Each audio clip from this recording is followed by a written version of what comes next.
తీసుకో. ఏటి ఇది నాకెందుకు? ఒకటి తీసి వెలిగించి నాకివ్వు. నేనా?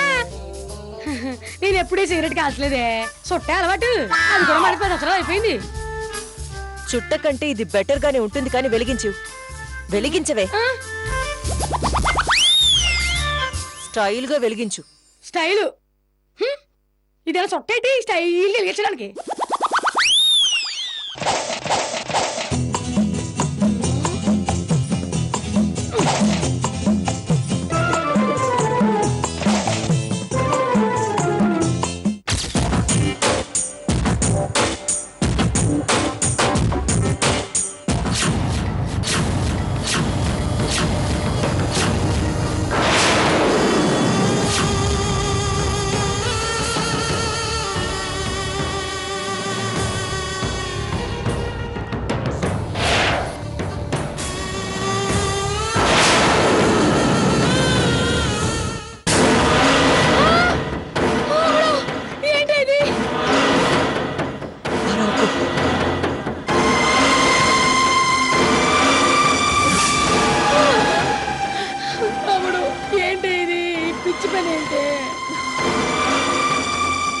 రేఖ, ఏం చేస్తున్నావే?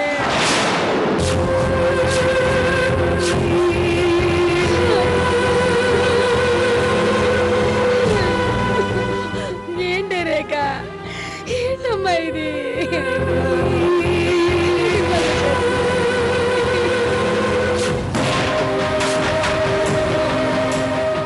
అక్షరతోనే చావైనా బతుకైనా.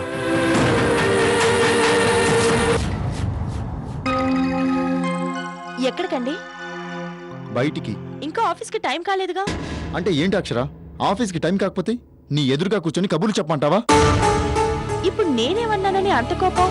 ఆఫీస్కి టైం కాలేదా అన్నాను. తప్ప తప్ప తప్ప తప్ప అందరు నన్ను దోషించేసి బోన్లో నిలబెట్టే వాళ్ళే అనండి. ఎందుకండి ఇప్పుడు అలా ఫీల్ అవుతున్నారు? మీకు మీరే ఎందుకు నిందించుకుంటున్నారు? ఇప్పుడు మిమ్మల్ని ఎవరేమన్నారని? సర్లే చెప్పు, ఏంటి? నాతో ఏమైనా పనుందా? మీ బాధను నేను అర్థం చేసుకోగలను. తప్పు చేసింది నేను, మీరెందుకు బాధపడ్డాం? నువ్వేం తప్పు చేయలేదు, నేనే చేశాను. లేదండి, రేఖని ఎలా పెళ్లి చేసుకున్నారు, ఎలా జరిగింది అని నేను ఒక్క మాట కూడా మిమ్మల్ని అడగలేదు. ఎందుకో తెలుసా? ఏదో పొరపాటున జరిగిన పెళ్ళని ఆవిడ బిహేవియర్ని బట్టి అర్థమైంది కాబట్టి. సారీ అక్షర, అనవసరంగా ఇరిటేట్ అయ్యాను.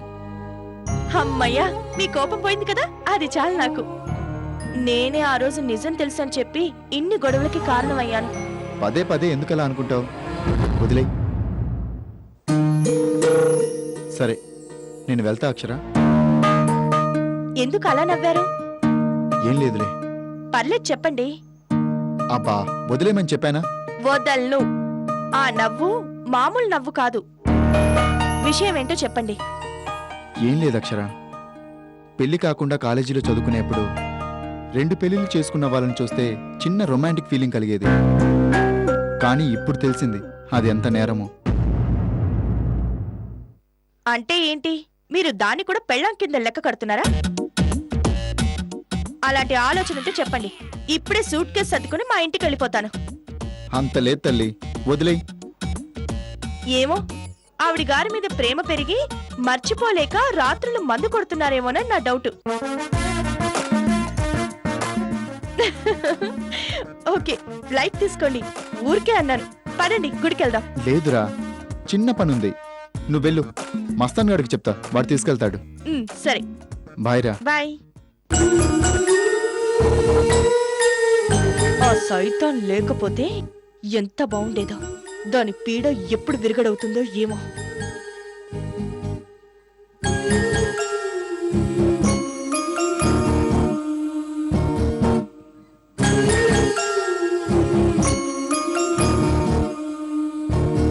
అక్క,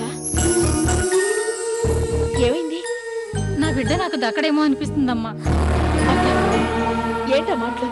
అవును జగదీశ్వరి, వాడి పాడతాగుడు మత్తులోనే ఆ రేఖ మెడలో 3 ముళ్ళు వేసి వాడు మెడకి ఉరి బిగించుకున్నాడు. ఇప్పుడు మళ్ళీ మొదలు పెట్టాడంట జగదీశ్వరి. రాత్రి బాగా తాగాడంట. అవునా?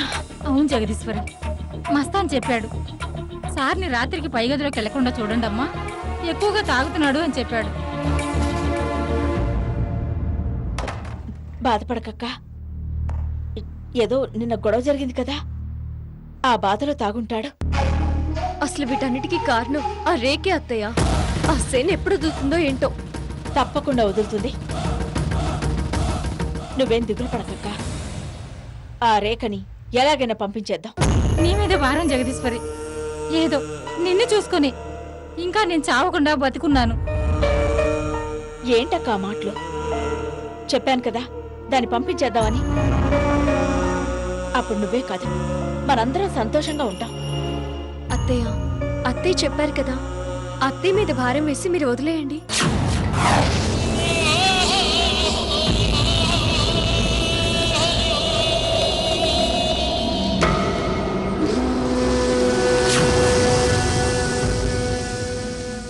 హలో, లాయర్ భారతీదేవి గారా?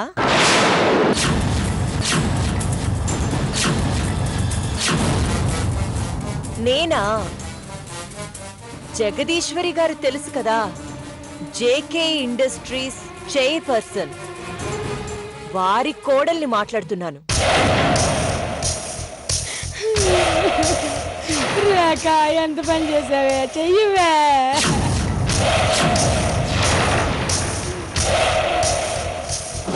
నమస్తే మేడం.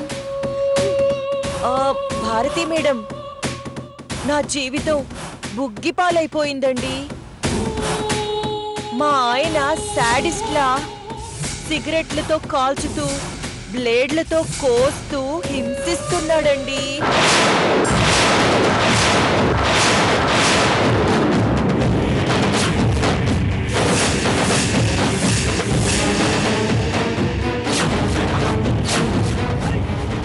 అవునమ్మా, నా బిడ్డను కాపాడమ్మా.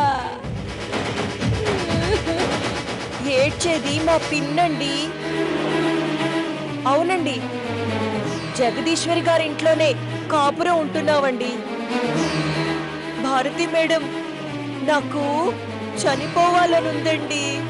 చస్తే చావే. అక్క నువ్వు కాక.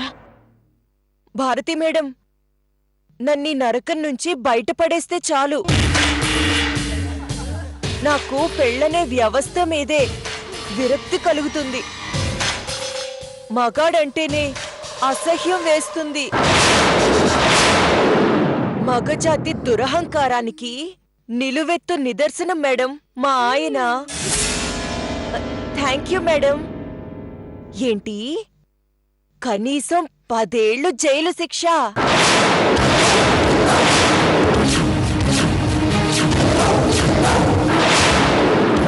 బెయిల్ కూడా ఉండదా? అమ్మా, అలాగే చేసి నా బిడ్డని ఆడి బారి నుంచి కాపాడమ్మా. వరుసకు పిన్నినైనా అది నాకు కనబెడుతూ సమానం అమ్మా. దాని ప్రాణం నిలబెడు తల్లి, నీ పుణ్యం ఉంటుంది. సారీ మేడం, పాపం మా పిన్ని నా కష్టాన్ని చూసి తట్టుకోలేక నాకంటే ముందే చనిపోయేలా ఉంది మేడం. ఇప్పుడే వచ్చేస్తాను మేడం. Thank you madam. పదవే, లోపల కొన్ని పేపర్లు మర్చిపోయాను, తెచ్చుకుందాం.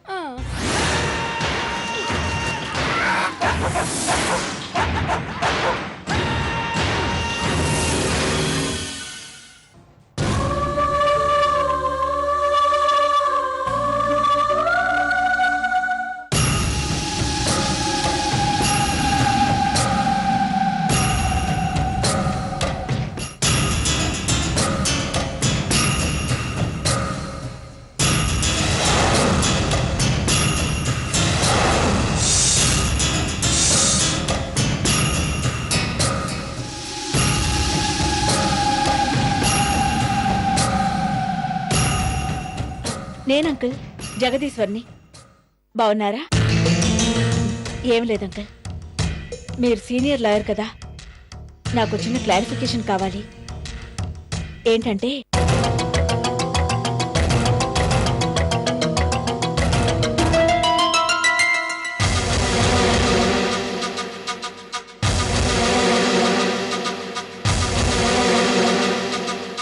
అలాగే సరే అంకుల్, థ్యాంక్ యూ. జగదీశ్వరి, నువ్వు దాని మాటలు కానీ పట్టించుకుంటున్నావా ఏంటి? దానికి వాగడంత అలవాటే కదా. ఎవరో ఊరు పేరు లేని లాయర్కి ఫోన్ చేసి మనల్ని బెదిరిస్తుంది అంతే. ఊరు పేరు లేని లాయర్ కాదక్క, చాలా పేరున్న లాయర్. భార్యల్ని హింసించే భర్తలంటే ఆవిడకి పిచ్చి కోపం అక్క. ఎవరి మాట వినదు. వాళ్ళని ఒక్కసారి లోపలికి పంపించిందంటే మళ్ళీ బయటికి రావడం చాలా కష్టం. అవునా? అయినా ఇది చెప్పేదని అబద్ధాలేగా జగదీశ్వరి. కోర్టుకి చెవులే తప్ప కళ్ళుండవక్క. దాని చేతి మీద అది పెట్టుకున్న వాతలు చూసావుగా, అవి చాలు ఆ లాయర్ భారతీదేవికి. అంటే ఏంటత్తయ్యా ఆయన్ని? అమ్మా జగదీశ్వరి, ఏంటమ్మా నా బిడ్డని?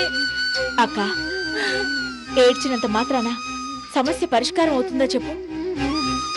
లేదమ్మా, నీకు తెలిసిన వాళ్ళకి ఎవరికన్నా ఫోన్ చేసి. ఇప్పుడే సీతారాం గారికి ఫోన్ చేశానక్క. ఆయన కూడా ఏమి చేయలేం, ఆవిడ ఇలాంటి కేసుల్లో చాలా మూర్ఖంగా ముందుకు వెళ్తుంది అన్నారు. అంతెందుకు, మొన్న మినిస్టర్ గారి కొడుకును కూడా బెయిల్ అవకాశం లేకుండా జైల్లో పెట్టించిందట. అంటే ఏంటత్తయ్యా, ఇకేమాత్రం అవకాశం లేనట్టేనా? ఉంది. ఏంటి జగదీశ్వరి, చెప్పమ్మా. ఆ రేఖని కేసు విత్డ్రా చేసుకోమని బతిమలాడ్డాం. అది జరగదత్తయ్యా. నేను వెళ్ళి కాళ్ళు పట్టుకుని బతిమలాడినా అది మాత్రం కరగదు. అది తప్ప వేరే మార్గం లేదా జగదీశ్వరి? లేనట్టే అక్క.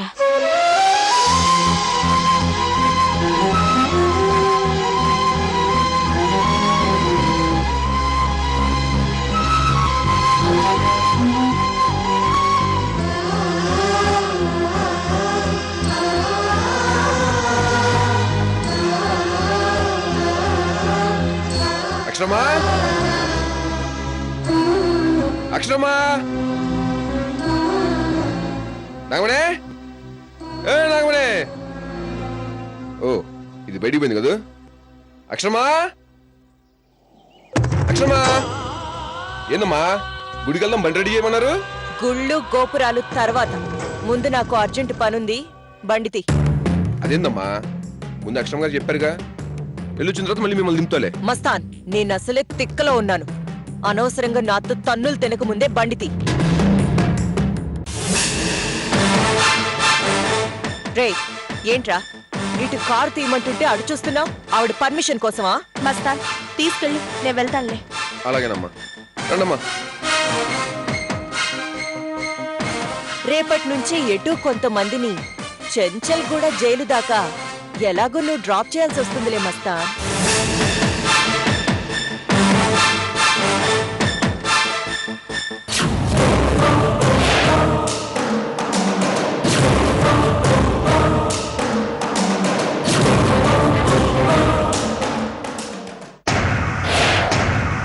Good morning madam.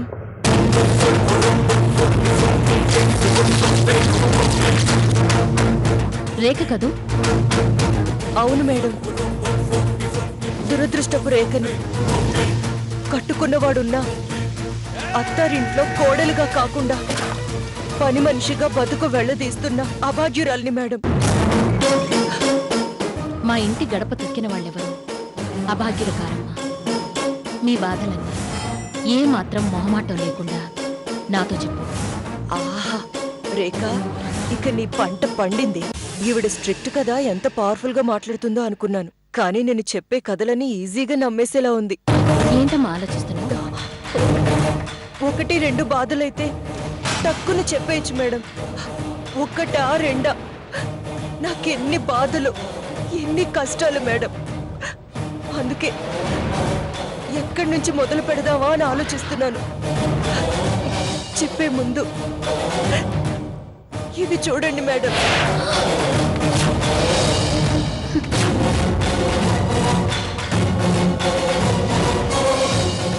ఏంటివి? మా వారు సిగరెట్ తాగరు మేడం, ఇలా వాతలు పెడతారు. అవే ఇవి. ఎంత దారుణం!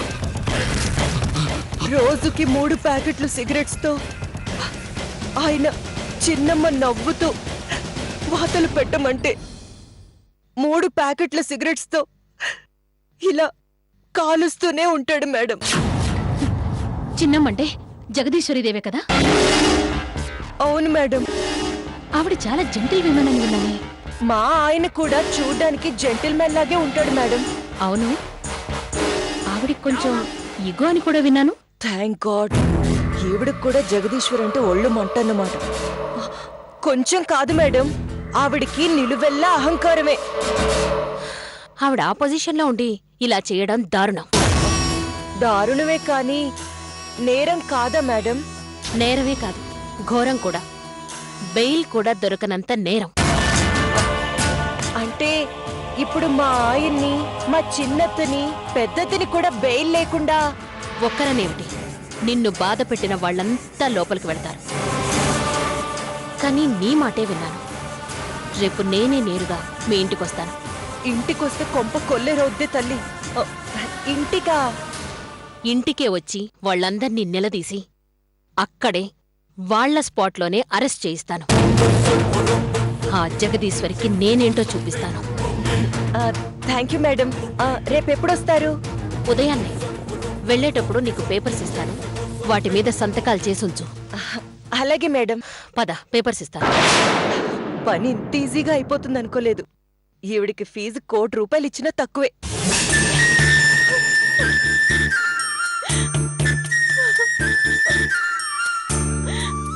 అక్షర, ఊరుకోమ్మా. నువ్వు అసలే ఒట్టి మనిషి కూడా కాదు. ఎలా జరుగుతుందో అలా జరగని. ఏం చేస్తాం చెప్పు? ఏంటక్క నువ్వు ఇలా ఏడుస్తూ కూర్చుంటే ఆ రేక్ ఇంకా చెలరేగిపోతుంది తెలుసా? ఆల్రెడీ ఏం చేయాలో అదే చేసింది కదా లేక. మీ బావగారి 2వ భార్య అన్న సంగతి నాకు తెలుసన్న దగ్గర నుంచే దానిలో తెగింపు ఎక్కువైంది.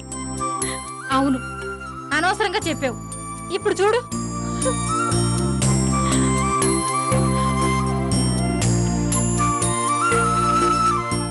ఏమా, ఏమన్నారు?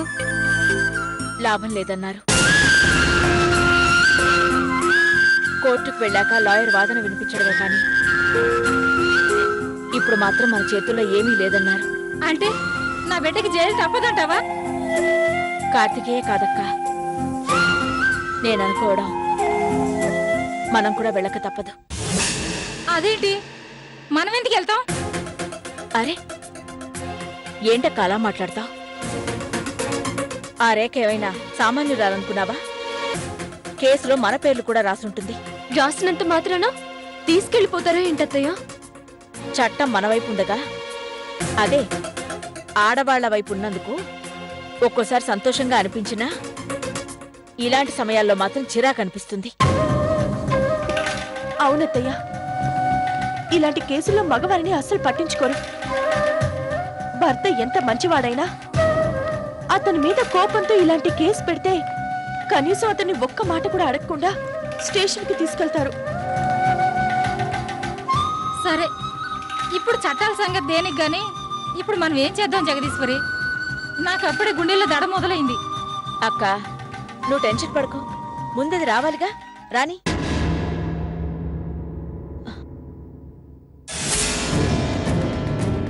అదిగో పాపి చిరాయివన్నారు, దిగబడింది.